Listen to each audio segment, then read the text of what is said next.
where you are now and what we can do to fix it is the most important thing. And just knowing that there is an option to get better with the assistance of somebody or on your own just means the world.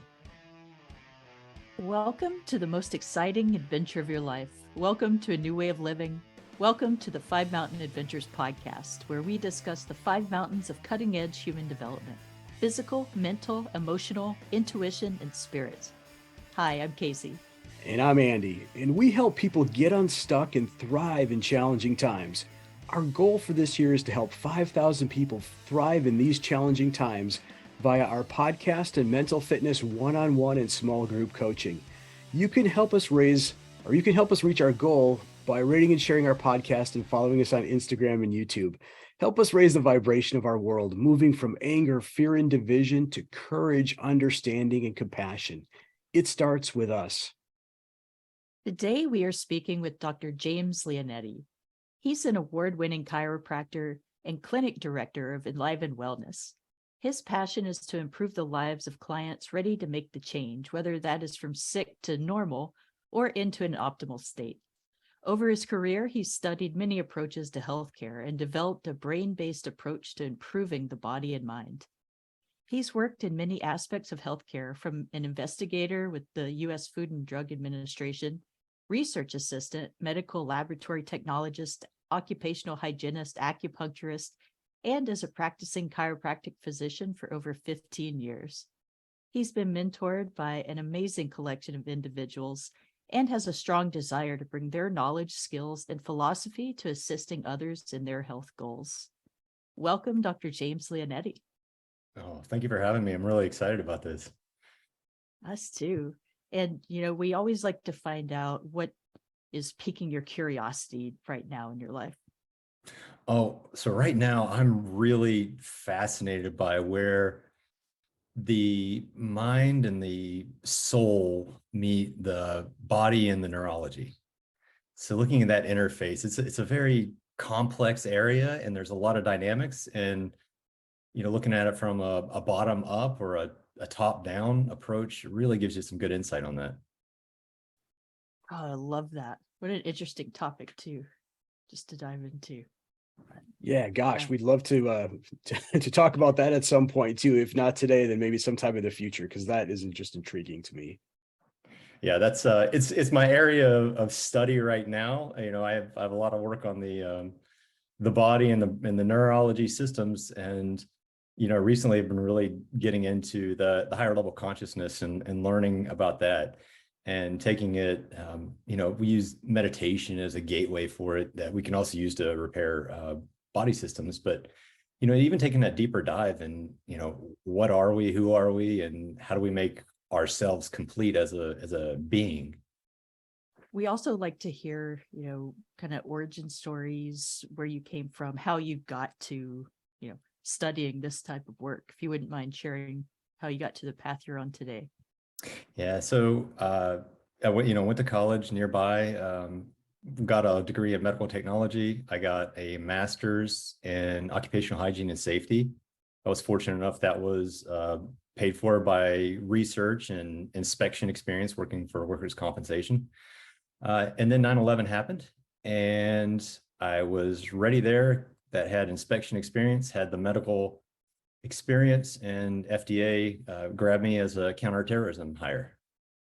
So it was a fascinating field. I was stationed in Baltimore.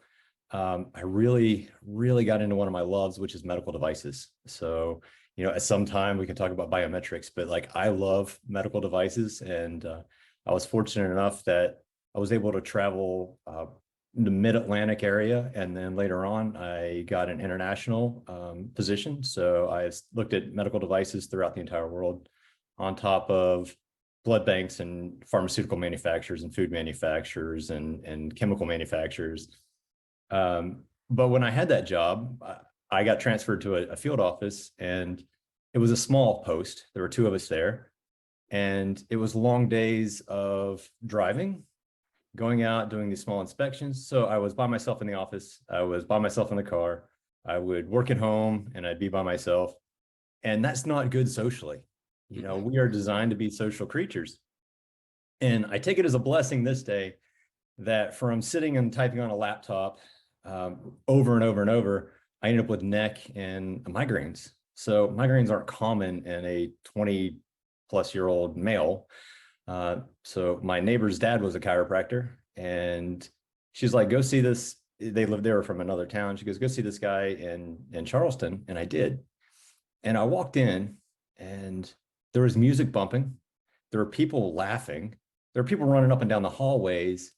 And it was just the most joyous experience I've ever had in a healthcare clinic. And I was already thinking about going back and get my doctorate in either osteopathy or into healthcare administration. We were looking at options with that. And then I just came home and I told my wife, it's like, I want to be a chiropractor. I want what this guy has. And, I've modeled the essence of my clinic off of that kind of an environment. It's a place that people want to be. They want to come in to heal, but, set and setting matters. And so you have to have the skills and the ability and the knowledge to help these patients, but you also have to have the environment, a loving, trustful environment where they can come in and actually, drop their bodies off or bring their souls in to get some style of repair. So we ended up moving out to Iowa, which for us, that's a 11-hour drive away from our home base and our families. Because we wanted to go where the philosophy was true and where chiropractic had its origin. So we really honed in on that philosophy that the body heals. It's an above, down, inside out mechanism. My role is not to give you any artificial inputs, but it's merely there to remove interference. So you're born perfect. We just got to figure out where the little flaws are, put something in, take something out, and just let your body go back to doing the healing. I love it. Environment, right? We've been conditioned to go into a doctor's office and just sit there, be quiet, and just patiently wait to be called upon, whether it's 10 minutes or an hour, right? And there may be some elevator type music playing. What can you explain to us what happens when somebody walks into your clinic? So I actually found out yesterday. I was picking my kids up from school, and one of my long-term patients was there. She goes, do you know your front desk denied my daughter an appointment because she was 1 minute late? I was like, I didn't know that. I'm not embarrassed by it. It was a matter that we run on schedule. So if somebody is scheduled at 9:40, they are seen at 9:40 because your time is valuable, right? If you're sitting there stressed out because you have to wait, then you're not in a state of healing. If now every once in a while there are cases where we have to run off a schedule, but we put blocks in time in our doctor's schedule so that we can catch up. And so we don't like anybody to wait more than 5 minutes. And if you're late, you're late. You don't get seen, you get rescheduled, because that's the way I would want to be seen. And I would expect that anybody else, their time is just as valuable. Yeah, absolutely. Right. It's I love that idea. Okay, I'm just going to spill a little bit here, right? Kind of my experiences. I just hate to beat up certain clinics, right? But you get there and you just sit and you wait and you wait and then you wait some more. And I've had that same thought. Well, my time is valuable. Why am I just sitting here waiting? I just love the idea that you're on time, you wait no more than 5 minutes, and you get into the healing process much more quickly. I commend you for that. That's wonderful. Yeah, we're fortunate. Being in chiropractic, like we see our patients a lot more often. And so I get to know them. I know what their mom is in the hospital with dementia, and now she's at home, and so we get the opportunity to step into some roles almost as a friend, but still, as a professional state. So when I'm in my, so I have different roles in the clinic, so when I'm in my technician, doctor, chiropractor role, I stay true to that, but it's also these people, they've been with me for a long time. I don't take very many new patients right now because I want to make sure that people that have been with me for a long time have the highest level of care and access to what they need. Mm-hmm. Just thinking back, I had a chiropractor appointment this morning, actually, and the atmosphere that my chiropractor creates the one-on-one getting to know me, finding out how things are going in my life. He knows what's going on with me, even if I only see him once every month or once every 2 months. He clearly cares, right? And he's been a very big advocate. That atmosphere, that level of caring, I think personally goes so far in helping me feel better about myself, where we're going with the treatments, and just the healing process. Would you agree with that? Oh, absolutely. That's the empathy that we're trained at. I mean, that part of this is, in the area where I am, chiropractic's not real well known. Like everybody has a medical doctor or has a primary care doctor, but not everybody has a chiropractor. But somewhere in Iowa, parts of Illinois, you go to Nebraska, like you're going to the chiropractor first for most of your conditions and for prevention, and before you're going to go the other way. So, we've had to adapt as a profession. A lot of that is, the more intimate setting with the patients. I mean, we're hands-on. How many times do you get touched? I mean, how valuable is touch? I mean, right now, if you just think about somebody giving you a hug, you're going to become warm. I mean, just the smiles that showed up on your faces right now, and you could just feel it. And there are patients that come in, I give them a hug because I don't know when the last time they were touched. Mm-hmm. And, at the very least, from a doctor's standpoint, like that helps them to relax. That helps them, I use a lot of instruments, but it still allows the muscle tension to reduce so that their correction can set in and they can have long-term stability. What a Yeah. concept. And I know every time I go to a doctor's office, my blood pressure, heart rate, even when I'm breathing, is elevated. And I actually will mention that when they're taking my readings. They're like, yeah, that's pretty common. So I can't imagine how helpful it is to actually go in at a relaxed state, just ready to heal. So Yeah, it's, we have to do it in two steps. The first one is the clinical, what are the clinical requirements for, the visit? And it's like having white coat syndrome. We acknowledge that people are going to have higher blood pressure, but then we actually use that before and after. So we have some treatments where we'll look at like brainstem issues or kidney issues for blood pressure, and we'll do interventions. And so we'll take the blood pressure multiple times and we can show, okay, this was white coat. This is your physiologic neutral state. And this is your new physiologic neutral state because you've had some therapies to relax or take pressure off the areas that were messed up. Nice. When you're talking therapies, would you mind elaborating a little bit on what that means? Yeah. So, the tools that we have in the office, which I guess we should probably go over the pillars that I go over, right? Yeah. You know what? The foundation. Can we hold that thought for just a second? Because we're Yeah. on a topic here, and I have a question around this. And, from your perspective, the doctor-patient relationship, what should that look like? And why I'm asking this is, I think so many times in Western medicine, which is, maybe a little bit different than what we're talking about here, but there's a big separation between the doctor and the patient. At least that's my perception. So what should that relationship look like? And is there a point when you'd say to a patient or, recommend a patient maybe discontinue a relationship with a doctor? Well, I'll just leave it there. Well, I mean, number one is ethics matter. And so you have to abide by professional standards in every single case. But, the relationship between doctor and patient doesn't have to be this big, distant. It doesn't have to be like, I'm up here on a pedestal and you're not. That's not, we're equals, right? We work as a team to rebuild your health. And it's not someone just giving. It's not just the doctor providing. And this is kind of the philosophical differences between different healthcare side. So, from a chiropractic side, it's the person does the healing and it's an internal healing process. And my job is to remove something that's inhibiting that. And so in more of a medical side, it's that you need external influences to make a shift. And so that's really like they need to really force an intervention, whether it's in pharmaceutical or surgery or whatever. It's absolutely necessary, and there's just different approaches to it. But being from the standpoint where the person is designed to heal and they're going to heal, that relationship can be a little bit more, I want to say intimate, but really what I mean is more hands-on, a closer touch, and getting to know the person a lot more, because, you should see them at least a lot more, so we know where their problem points are and where it shows up in their structure. Nice.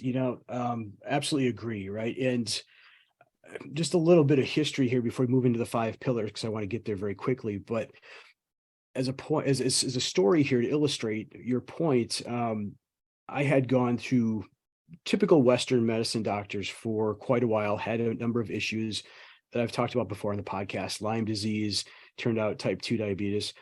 Didn't quite catch those things going to a regular doctor. I went to a DO. We did, goodness gracious, I can't think of the term right now. Kinesiology. Kinesiology. There you go. Thank you. And in a very short period of time, we were so dialed in, and it was a co-creative experience.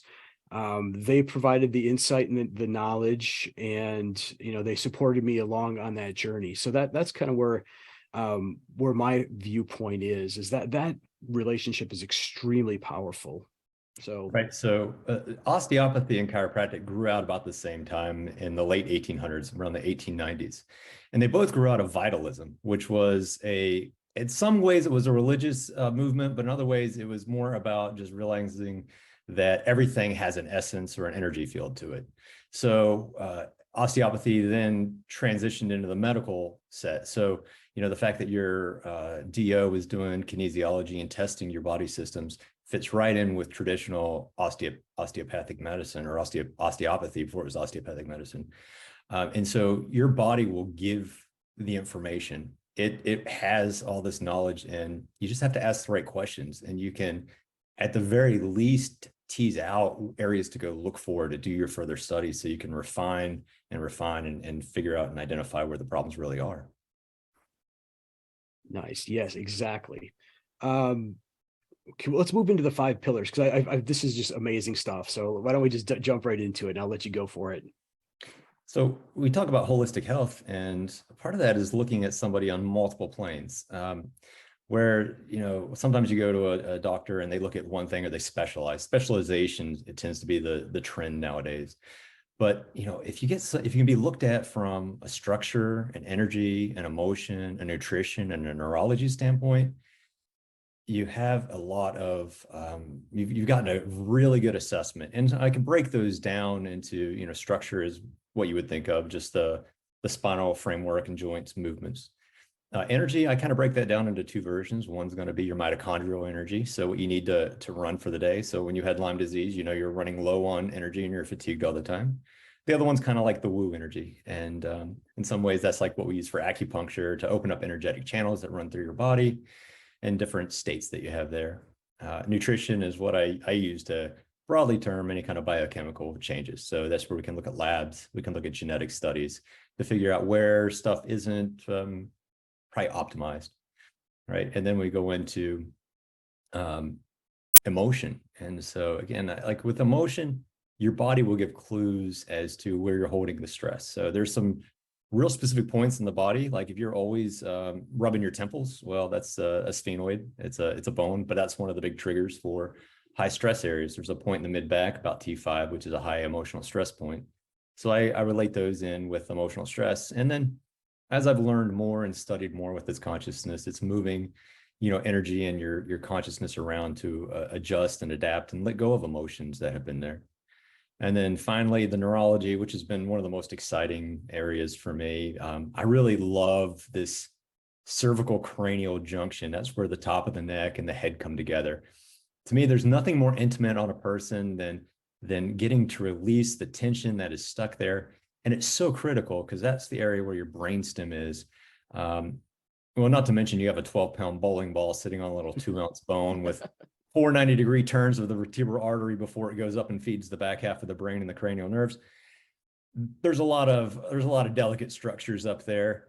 And then you have your brainstem, which, from a neurodevelopmental standpoint, that controls your respiration, digestion, perspiration, circulation, all those body functions you don't think about, on top of your motor patterns that you were born with.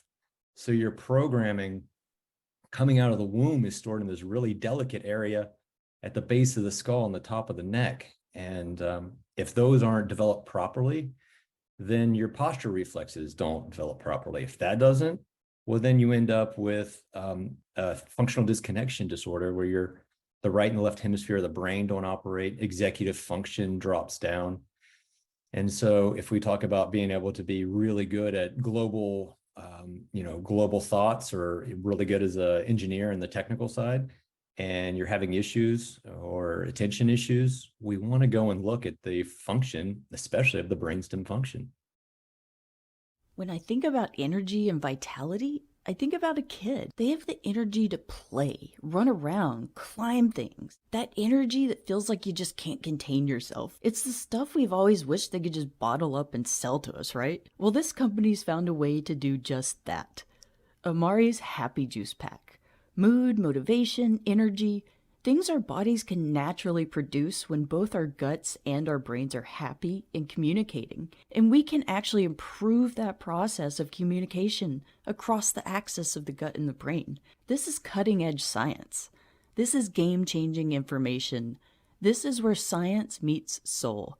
This is Amari, and we're helping people feel better naturally. Check out the links in the show notes for discounts and more information. How much of that function right there, the neurology of it, would you say plays into or could play into things like ADD and ADHD? So it's all of it, pretty much all of it, because a lot of it's a functional disconnection syndrome. Dr. Robert Melillo, I've been studying his work for years. The guy is a genius. And what we look at is right and left hemispheric imbalance. And a lot of that develops because you didn't go through and integrate your primitive reflexes properly. So some of those, if we think about it, like if you touch the side of your face in a baby, their cheek will go up to breastfeed, right? Or you turn their head, the arm will bend so they can come out of the womb, right?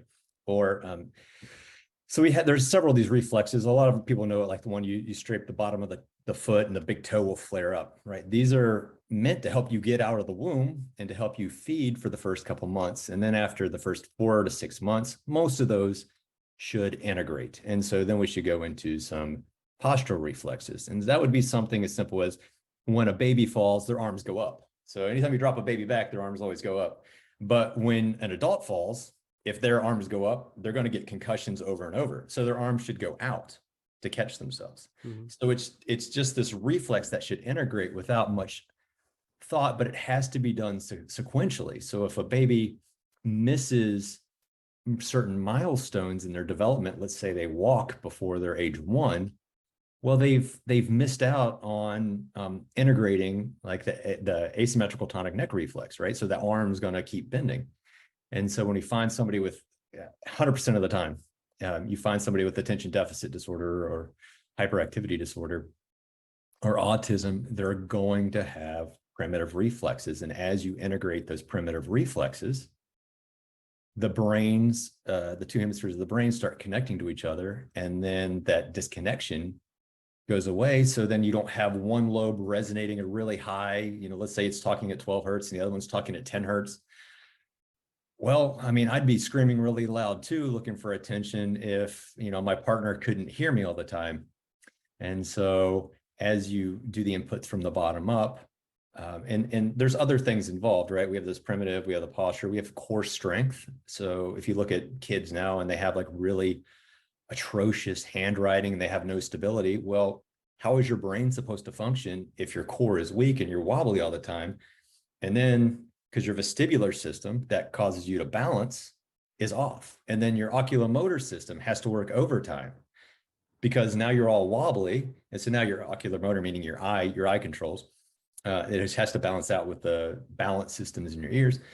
Now that's all working overtime just for you to exist and be and just have basic rudimentary functions in life.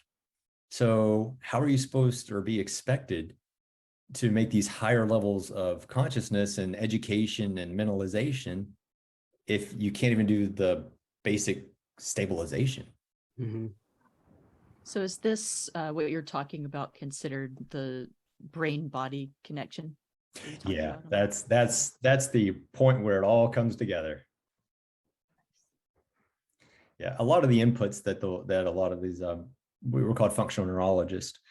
You'll look at the eye, the oculomotor system. So you'll do some graphics of the eyes and video that and see where those movement patterns go off, or some of it's going to be vestibular system. So we'll look at different parts of the balance. But my approach is I always start with the primitive reflexes. I go to the most basic level and then work my way up. In fact, before I even go to that neurology, I go to the structure and I address the misalignment between the C1 vertebra, the top part of the vertebra, to the cranium. And interestingly enough, I have found primitive reflexes go away with that. I found, typical conditions that we think of for chiropractors, migraines, headaches, those go away. But I've also had experiences where things, you get the blood supply going back and tinnitus can decrease. It's not a fix for everything, but it's a heck of a good starting point. Wow. And is this something that most chiropractors would have in there as part of their practice, or is this a specialty for you? This is a specialty. I mean, the upper cervical care, which is what the technique I do is Atlas orthogonal. There's other ones. That's a specialty technique within chiropractic. And then the child neurodevelopmental work is also a fellowship. So it's a postgraduate certification that you get after if you've been to chiropractic school. And some doctors, there's specializations in chiropractic, just like there is in medicine or any other field. And you have to want to learn this. In my case, I had a child that needed some help. And I have some experience in neurology, but I knew he needed a little bit more. And so I just kind of jumped in and, did that to help him and realized how many other people need it. Yeah. So we talked about ADD, ADHD, autism. How else could a disconnection or imbalance with the brain-body connection manifest for people? On a less, I would say, dramatic scale in some ways would be some people like just don't sense their body real well, right? And this would, an example would be a middle-aged female who goes to the gym and deadlifts 350 pounds, right? Because at some point in her life, she's disconnected from her body. And so what you'll do is you'll go to the point where your joints are damaged or at the verge of being damaged to get that sensation of stimulation, right? Versus just sitting here. And so I even ask a lot of people, and it would be, okay, you're sitting in your car driving right now, or you're sitting at your desk. Can you feel what your left butt cheek is doing? Can you feel, okay, where your foot is on the ground? Like, where's your little toe on your right foot? Can you feel it? And some people can, some people can't. Like, what's your heart rate right now? Do you have that proprioception or sense of where your body is in space, or have you purposely, down-regulated it?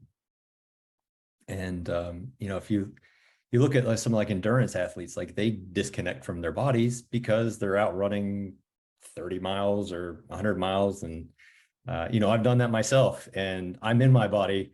And that's a painful thing to do when you're in your body that much. But it allows people when you see people doing stuff that pushes them to their limits, it's because they're disconnected. And it could be anything from exercise. It could be to eating. So that area is crucial for, I'm telling you, for overall health of our people as a society.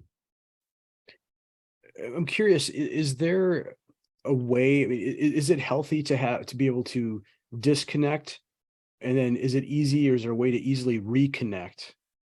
If you got training in this area, like you've deliberately taken the time to understand this and worked with, your feeling, is it healthy to ever disconnect, or should you always be in a state of connection? I think the disconnection comes from periods of trauma. So whether it was, a childhood trauma and you just grew up without having the sensation of your body, or it was something as an adult, whether it would be usually some acute traumatic event, not so much as a chronic traumatic event.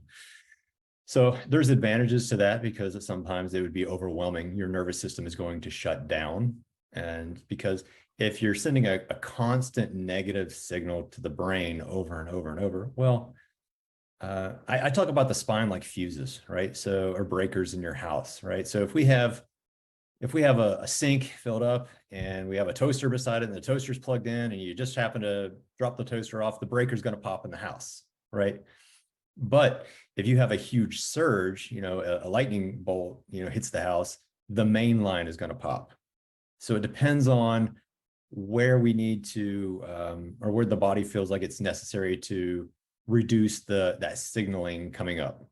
And so some of this is like if you go to the chiropractor and you have to go over and over and over and over, and this is years out, well, you didn't address the underlying cause of where it came from, right? And so part of that is figuring it out. So in order to do the repair, you just go back to day zero when you're born, right? And you go through, okay, what is the motor pattern or the movement pattern, the primitive reflexes? So we just test that and we see where those are. And then we go to some posture reflexes and we test that. We look for where the breakdowns are. And there will always be a breakdown in one of those if there's this big functional disconnection. So what causes the disconnection? Is it always an environmental input? Could it be a genetic thing? With some of it is going to be genetic, and that's going to be just what it is. Like, we're not going to be able to make a change to that to some degree. A lot of it is environmental. So it's the epigenetic switches that turned on and off because of external influences. And a lot of times people either don't have the memory or don't want to access the memory, or it's been buried and it's just a traumatic event that maybe just doesn't need to be brought up to do the healing. Nice. I've heard more and more about talking about people not having to go relive that trauma and re-experience it to heal. What are some other ways? Is it just the energy work, breath? Where would you start somebody in that position? I mean, I just start with the way I always start, which is I look at the structure first, do a brief exam, or not brief, I do a detailed exam on the structure, and then usually fix that top vertebra. Then I just go into the neurology side of stuff. And then I'll go into an acupuncture assessment. And so we can do, a lot of people do pulses and tongues. Some people just have a gift to kind of like feel different energy points. And, I have a little bit of that. I definitely would love to develop that even further. So part of that is also, just watching somebody move, right? Their movement, if you're really articulate with somebody's movement, you can watch and see, okay, stand on one leg. Well, do they clench their jaw? So now we know that there's some inputs going into that because they have some instabilities in certain places, or they hold their breath. Well, and then we got to look to see if that's an emotional piece because of, some physical trauma. Does their left butt, does their left hip extend? Is their buttock activated? No. Well, where's that coming from? Where's that weakness? So part of it is just watching, observing, and then seeing where the breakdown occurs. And then, we add studies in on top of that with the biochemical studies to see, well, okay, it looks like your chloride's down. What's going on with your kidneys? And is that referring out? Is that something else we need to look at? Mm-hmm. How important well, we know there's importance here, but how much would you associate our nutrition to all of this? Or nutrition is, yeah, it's important. And I think a lot of people do nutrition wrong, right? Because anything you put in your system either helps you or hurts you. So, I have patients that are, that do this and they go on and they buy something off of a website and they're like, here, I started taking this. And I look at them and I'm just like, how do you know you need that? Like, what test did you do to figure out that that's something your system needs? So when I look at nutrition, I usually go from genomics. So we have all these detailed panels. So we look at the nutrition and supplementation, and then I put it up side by side with a set of labs, especially it looks at a comprehensive metabolic panel. So I can see, well, you are in vitamin D and this detailed cholesterol panels. So I can see, well, you need omega-3s. You've been eating, I look at their diet as well. You've been eating like garbage. Now you may have the best HDL number in the world, but if it's small and dense, it's going to stick to the arteries and it's going to be as bad for you. It's going to be worse for you than having a lot of big fluffy LDLs. So it's kind of like knowing those details with their genetics and then being able to refine their diet. But the beauty with a genomics-based diet is once you have it, you have it. It doesn't change. Like once we know what you need to eat, that's it. Like that's what you need to eat for life. Once we know basically what supplements you need to be on, that's where your body breaks down and that's what it needs fed, right? So we can usually find the one multivitamin that somebody can stay on for life or their one fish oil that they can tolerate. But usually, based off of their genomics, we can figure out which one that would be. And then you just give them a little bit of time to make the epigenetic changes and the nutrition side of it will help somebody heal. It's not going to make them heal directly by itself, right? And that's so like a lot of people and I'm trying to bash on any kind of profession here, but like some functional medicine, like I have my certificate in functional medicine, but a lot of that is also still, in my mind, it's still under like the medical model, which is we do a lot of testing, we figure out where something is wrong, and we force supplements instead of medications into your system without kind of going in and figuring out, well, maybe we're just have a little bit of a deficiency here and we're going to let it course correct over time. Now, when you talk about something with Lyme disease, yeah, functional medicine is absolutely amazing for some of these chronic health. But more importantly than nutrition is sleep.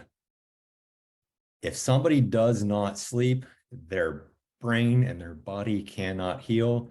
And, part of the prerequisites for my clients are, 7 hours of sleep minimum. And then whatever your genomics say, you have to do that.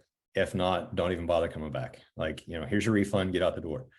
Because I don't want to be associated with somebody that can't put enough time into sleep to heal their system, because you're not going to get better.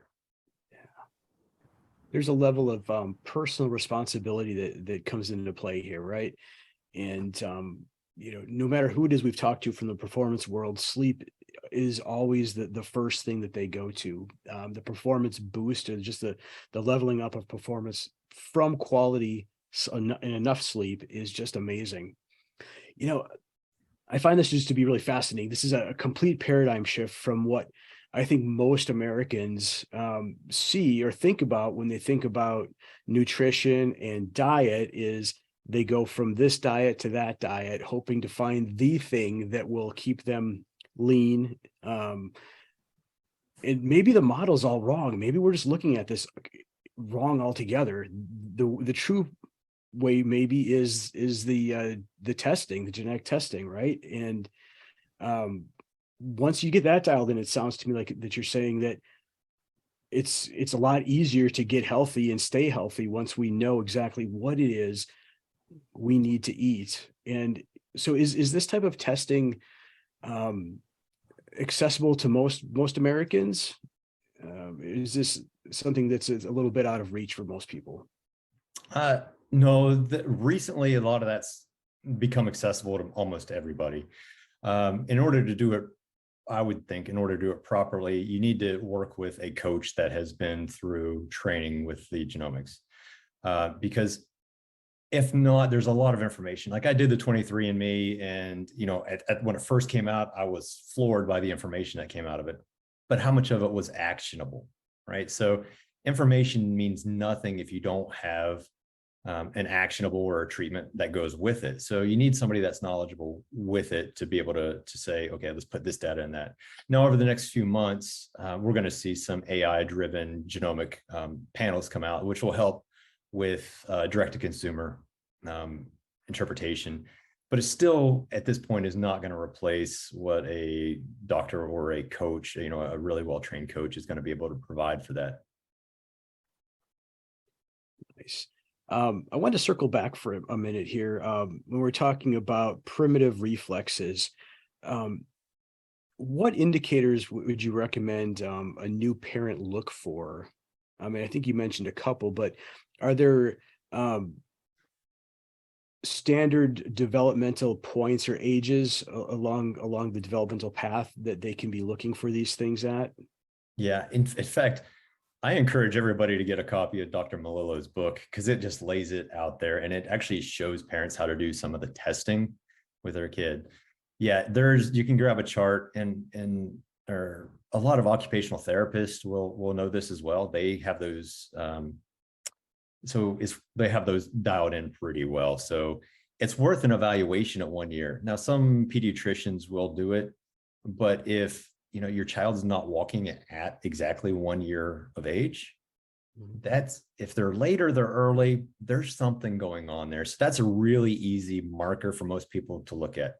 If they always turn their head and their elbow always bends and it's past 6 months, yeah, that's something that you need to look at. If your child has really atrocious balance as like a toddler and they fall over really easy, and not just like normal toddler fall over, but that's an issue. If your 2-year-old didn't go through the terrible twos, yeah, that's not right either, because at the 2-year-old, you go from using primarily your right brain to a left brain, left hemisphere dominance. So you should have emotional outbursts at that age. That's part of normal development. And if you don't do it then, as you get older, and then you start having the perimeter reflex training, you're going to go through it later. It's just going to happen. Mm-hmm. Yeah, I do have ADHD, and I've found, the first thing most doctors go to is meds, stimulants. And, I could talk most of the day about the negative effects that I get from stuff like that. And what other ways can you go about helping with that? Well, here's the thing with medications. For the most part, they globally affect the brain up or down, right? And it's not a global issue. It's a hemispheric issue that requires specificity to approach it. So if we're taking Adderall or something to speed the brain up, well, if most people that I come across, left brain is usually the one that's very dominant and the right side's a little underperforming. And so now we just took a medication that speeds up the left brain, and the left brain's already going faster than the right. And so, we talked about being 2 hertz off, and now they're still 2 hertz off. They're just going a lot more wild. So if you look at any of the medications historically, they help for about 2 to 3 months. And then after that, the period of it, the effectiveness kind of wanes off because it didn't fix the underlying issue.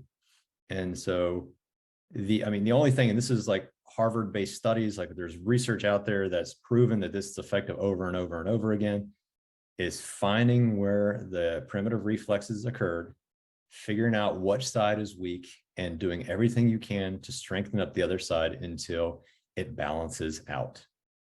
I guess I'm unfamiliar with this. Maybe you could talk about what the left and right side of the brain do, overall view. Overall view. So the left hemisphere is going to control the right side of the body, and the right hemisphere is going to control the left side of the body. Basically, the face is going to be controlled on the same side, right? The right side of the brain is going to be at birth until about 2 years old. It gives you your big global picture of life. So it takes everything in, and the right brain knows that there's more information out there than what it can process, and it knows there's a whole world. Your left brain gets all of this information from the right brain, and it's your technical, specific side of things. So a lot of, if you're left brain dominant, your view of the world feels like it's whole and complete, but you're only getting information passed through from the right hemisphere, which knows that because all the right is asking is asking for your accountant to give me some numbers and input the risk and tell me the backside, tell me the back, and you control whatever little part you need. So if the accountant side of your brain thinks it has all the information, it's not a CEO, right? You can't have an accountant telling the workers what to do, because they're only going to run off of efficiency of numbers. They're not going to go, well, that person also has a wife. They also have to take a break, right? So you have this lack of global view in a lot of the times. I could definitely see where the lack of focus and people having issues with their, spontaneity, getting them into trouble, not being able to see that bigger picture and beyond. Yeah. Now, historically, there's been a lot of benefit to that as a society, right? So all of our scientific advancements came from individuals that had brain dysfunction. And so they got to use areas of their brain, like, so like Einstein, his strength in his brain was his ability for visual spatial. So he could take objects up and see it and rotate it in his head better than anybody else and see all the sides of it. I think it was Brodmann Area 43 is where he had a lot of strength. And so, there was a lot of advantages to that, but because I don't know what the exact cause is, but I'm going to say because of changes in diet, and probably a lot of it's in exercise and playtime that kids have, that we don't have that full development cycle that goes through, and then we end up with a little bit more left brain. And for the most part, if a patient or a person does have ADD or ADHD or OCD, or you're going to look, and one of the parents is going to be close. We call it falling off the cliff. That the child's going to fall off the cliff, but the parent's really close to the cliff if they're not falling off themselves, right? So their dad's an engineer and a scientist and doesn't even acknowledge that there's anything wrong because the kid is freaky smart in school and getting straight A's. But in reality, that kid also can't draw, doesn't have a rhythm, lacks coordination.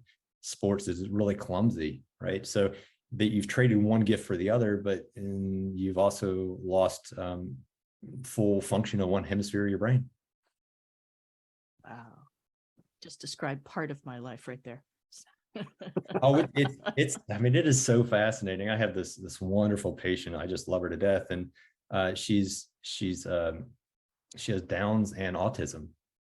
And so we talk about one of the most difficult cases, because syndromic or genetic issues don't always respond as well as somebody that's not. But one of the things she had is she would be in a car, and she was about 6 years old, still in diapers, because she couldn't sense her body. So we talk about how do you sense your body. She was still in diapers, and then she would take her cup, and I don't even want to do this, but she would take her cup, and when she was in the back seat of the car, and then when she drank, she could get it from the cup holder to her mouth, and then she just put it out in the air and just drop it. Because to her, she doesn't have proprioception. She didn't know where the cup came from. She saw it and she could grab it, but she didn't know it needed to go back there. Right. So I worked with her just intermittently for about 4 months. And, in that short period of time, by integrating some of these primitive reflexes, like she got back into her body, like she was back in regular underpants, going to preschool or kindergarten with no problem. In fact, I even checked in with the school counselor there. We had a nice detailed conversation on that. And then when she comes into the clinic now, and they drive a good distance to come down. She has her cup with her. So she's been drinking along the way, setting in her cup holder, and then been drinking her cup when she comes in. Now she's nonverbal autistic. So that's even, it's even higher on the spectrum. But in order to see, in a case like that worst case scenario, and now this child is back in her body, she's present, and she has better brain body communication. Like the quality of her life has gone up exponentially just by finding out where those weaknesses are and repairing them. That is incredible. Wow. I've read recently that there's belief that our electronics, the use of phones, TVs, babysitting, children, that actually will play into some of these issues. Do you think there's any truth behind that? I don't know. That's one I don't know. The only thing I've ever done is I've looked at the studies, and I look at studies that show that people that live in an area with a certain level of ionizing radiation actually live longer. It's called eustress, right? So we need certain levels of stress to optimize our longevity. Because if everything's nice and plush and lush and we don't have little stressors around us, we're going to procreate a lot faster, make a lot more offspring, and we're going to die earlier. It's just the nature of things. But as a person encounters more stress, they're going to be harder. So they're going to have more longevity markers with them. So as long as you don't go past that threshold from eustress to really terrible stress, then I don't know, you know, I think that's it. If we talk about from, you know, 5G and all that, I just don't know. I have my cell phone sitting right next to me. So, you know, I'm on a computer. I sit on a computer all day. I have electronic equipment. You know, that's the thing. I love medical devices. I do a lot of testing. And if somebody was going to get fried, then I know I'd definitely be one of the guys there. I worked in a power plant. I was right next to the generators. Like, you know, if there were significant risks with a lot of this, you know, we would see huge cancer rates in people that work at power plants, especially where I am, where they're coal-fired power plants. You know, we would see. I think we would see some changes. Now, that being said, 2 hours from where I live, there's a national telescope, and so it's a cell phone-free zone for a couple counties. And so we have people that move there, so they don't have EMF, or they have less EMF. So people still have landlines, computers still have, you know, have to be plugged into the wall. You're not allowed to have Wi-Fi because it interfered with reception there. So, you know, I know there's some people that are sensitive to it, but you have to look at the parathyroid gland in that case and see if that's functioning properly or not. And from a standpoint of, I think what I was reading is because the rate of, so how do I say that? From the way TV has come, you know, it used to be really slow changes in scenes. And, you know, it'd be focused on one scene for a long time and then switch. But, you know, now with technology increasing, it's flashes of light, stimulation to the brain, and just all this input. And what I read was it was changing how our brain actually receives information and makes us think and move to things faster. Yeah, the inputs, you know, television and movies have it down to a science on how much screen changes you can have. And I don't know what those numbers are, if it's a third of a second or a fifth of a second. I know when my boys are watching TV, like it's high pitched laughs, and my office is next to our living room. So they get some time on TV. It's high pitched laughs, it's squeals, and it's flickering lights all the time. So we limit the exposure to that. You know, when I pick them up from school or their mom picks them up from school, we're outside playing, we're getting natural sunlight, we're doing all the things to balance out the effects of that. Is, you know, when we pick out movies, like recently, I love The Mandalorian because they're slow scenes. It's a story. It's not a gotcha. It's not an emotional show, but it's one of those that's just, it's a story to experience and enjoy, right? And the colors are muted. So, you know, my boys are a little bored with it, but on the other hand, if they can just get them to sit down for a minute, well, you know, part of it's just like, oh, this is just nice and relaxing experience. Going from that, you know, we're in that, and we're also watching Iron Man 3. So it's a matter of, you know, depending on how tired they are for the night and how much stimulus they can take, is kind of like what we choose, you know, where we're going to spend the last hour of our time together at night. Nice. You know, I wanted to allow some time here to talk about, you know, what you offer in your practice. I know you've touched on a lot of things, but if you could kind of bring it all home for us. And, you know, as part of, you know, being on the podcast, we love to share with our audience, you know, where people can go to find out what you do and to work with you. So if you wouldn't mind just talking a little bit about some of the offerings that you have in your clinic, that'd be wonderful. Yeah, I have a lot of offerings in my clinic. So we offer, I have 2 chiropractic associates, and I have a physical therapist, and I have an occupational health manager. So we offer chiropractic, acupuncture. I have to call it clinical nutrition. I can't call it functional medicine. So we have that. We have genetics, the nutrition side of things. We have physical therapy. I have an occupational health company. But for people that come out of town, I have programs. So we look at these really detailed, also have the neurodevelopmental work. So we approach everything from the structure, energy, motion, nutrition, all in one shot. So we have two different websites. It's like enlivenwv.com, and the other one is enbrain, enbrain.health.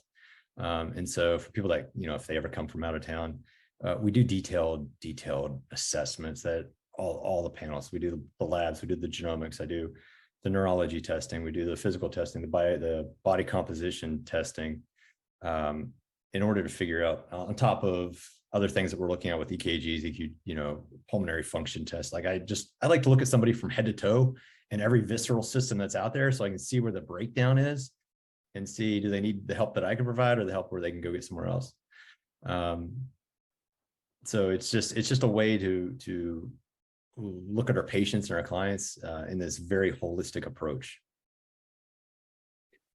When folks come in from out of town to work with you, is there like a time frame that they should block out for this trip? So usually, we can do an assessment and a detailed assessment in the first half day. It's just test after test after test.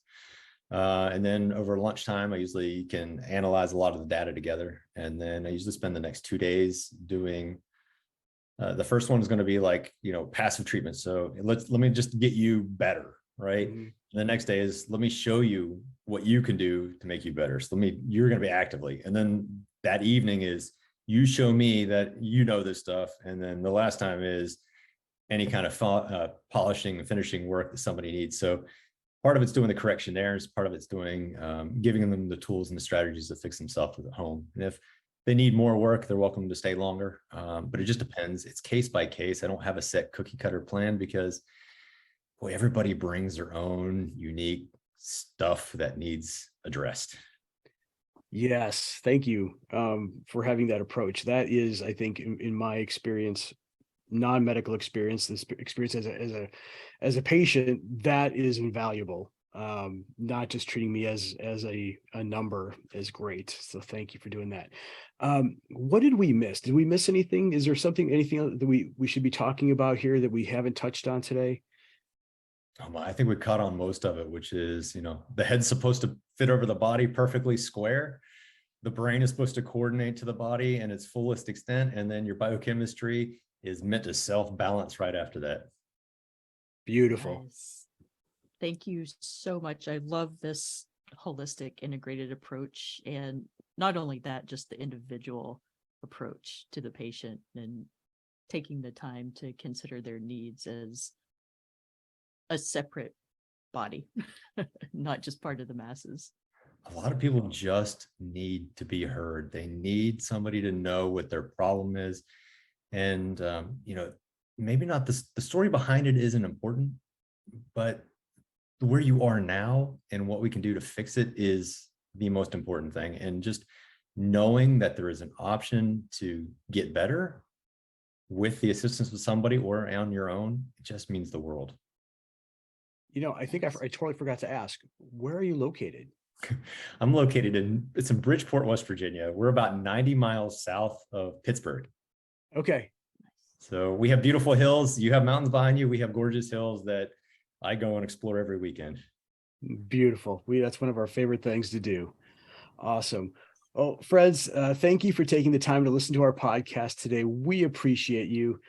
You can find out more about what we do, how we help people get unstuck and feel better and thrive in these challenging times at our 5 Mountain Coaching website.